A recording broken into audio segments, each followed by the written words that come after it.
Bonjour tout le monde, me voici aujourd'hui de nouveau avec Isabelle. Tu es coach en organisation et en qualité de vie. Aujourd'hui, on va parler du rangement, mais plutôt aussi d'une organisation, enfin il y a un peu de tout du coup dans cette vidéo, des parents à transmettre aux enfants, mais aussi sur une potentielle fin de vie, enfin bref, tout un cheminement, un processus qu'on peut initier dès la petite enfance. Oui, tout à fait. Bonjour Julie, bonjour.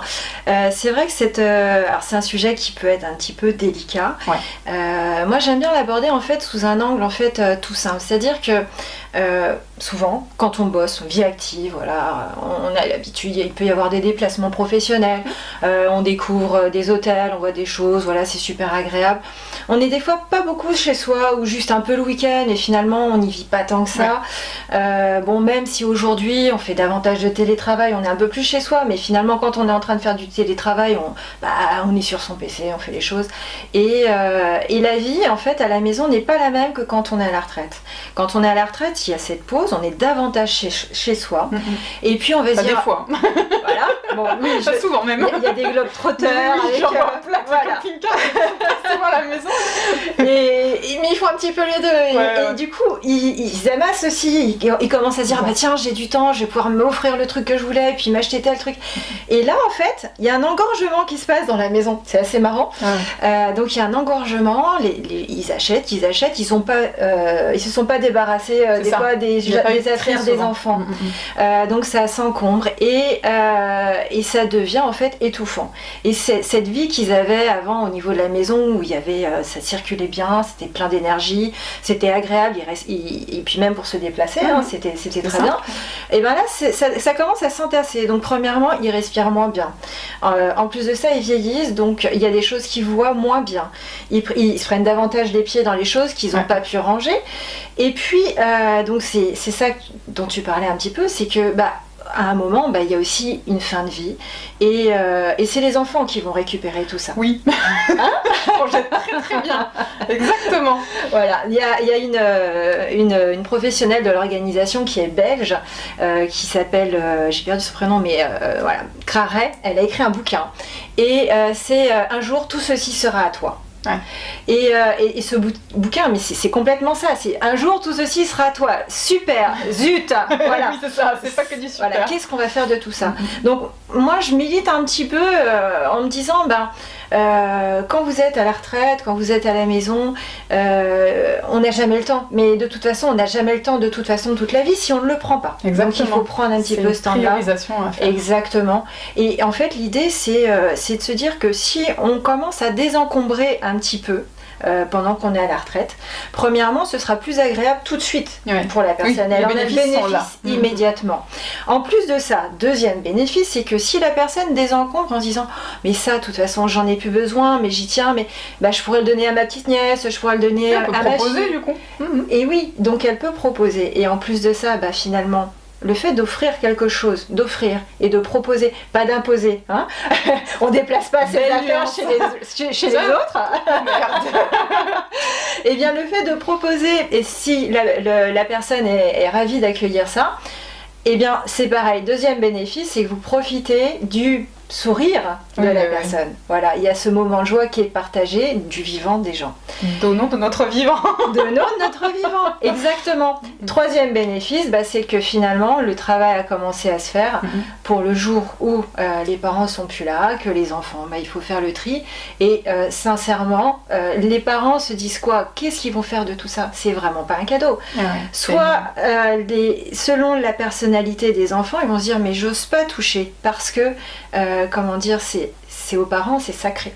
Et là, ça devient très compliqué. On peut pas mettre une maison dans une autre maison. On peut pas garder une maison parce qu'il y a des frais. Si on n'entretient pas, si on chauffe pas, tout va se dégrader.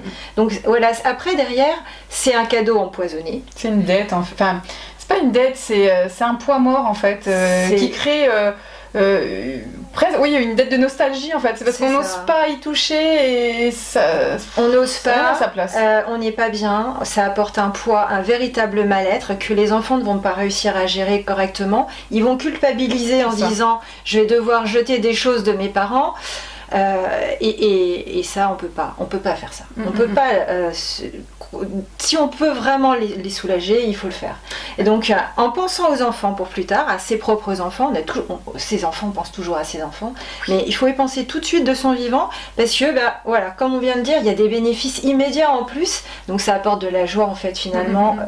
De suite, au quotidien. Oui. Et puis c'est concret en fait ce que tu proposes là. C'est pas, on pense aux enfants, bien sûr qu'on y pense, mais concrètement tout ce qu'on accumule, à qui ça va aller un jour. Donc c'est vrai que c'est bien de faire le tri régulièrement. Et on n'en parle pas des masses, mais je me suis tapé un livre sur le livre qui s'appelle le livre antitoxique, et on se rend compte aussi que les objets rejettent énormément de produits toxiques. Donc c'est pas aussi quand on est en train de vieillir, bon, je suis déjà en train de vieillir évidemment, mais voilà, quand on est à un certain âge où voilà, on peut être encore plus en difficulté au niveau de la santé. Donc c'est un argument qui vaut pour toutes les tranches d'âge bien évidemment, mais voilà, donc c'est vrai que plus on achète, notamment neuf, plus ça rejette, et plus si on est dans un petit espace, que c'est pas aéré et qu'on cumule beaucoup, on se retrouve aussi avec ce problème-là qui est complètement invisibilisé, dont on parle très très peu, mais qui joue aussi sur notre santé directement. Donc c'est bien d'en parler et de faire circuler cette vidéo à vos proches, à vos parents, voilà, à tout type de personnes, parce que comme je le disais un petit peu en présentation, c'est un processus. Plus on apprend déjà à nos enfants à ranger, à l'importance du tri et au don aussi, parce que quand on trie, qu'on donne, c'est chouette. Enfin, avant Noël, moi j'aime bien faire ça à la maison aussi, dire bon, quels sont les jouets que tu ne veux plus, qu'on peut donner à d'autres enfants. Ça marche pas des masses, mais l'idée est là.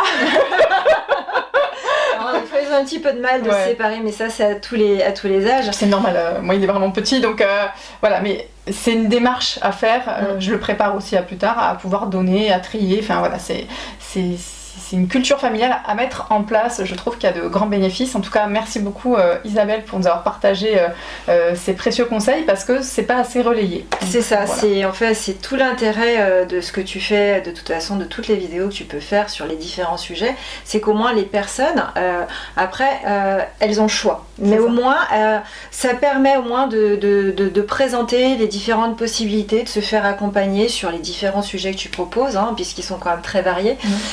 Mais voilà, ça permet de se dire, bon bah au moins je sais que j'ai le choix de me faire aider par quelqu'un d'extérieur ou de le faire moi-même, mais j'ai le choix. C'est super important, je trouve, dans la vie d'aujourd'hui, de pas se sentir démuni en se disant j'ai pas de solution, je subis, je peux rien faire. Non, on a le choix. Plus à notre époque, c'est plus possible. C'est ça. Parfait. Merci à vous de nous avoir écoutés. Merci à toi Isabelle aussi. À bientôt et à très vite.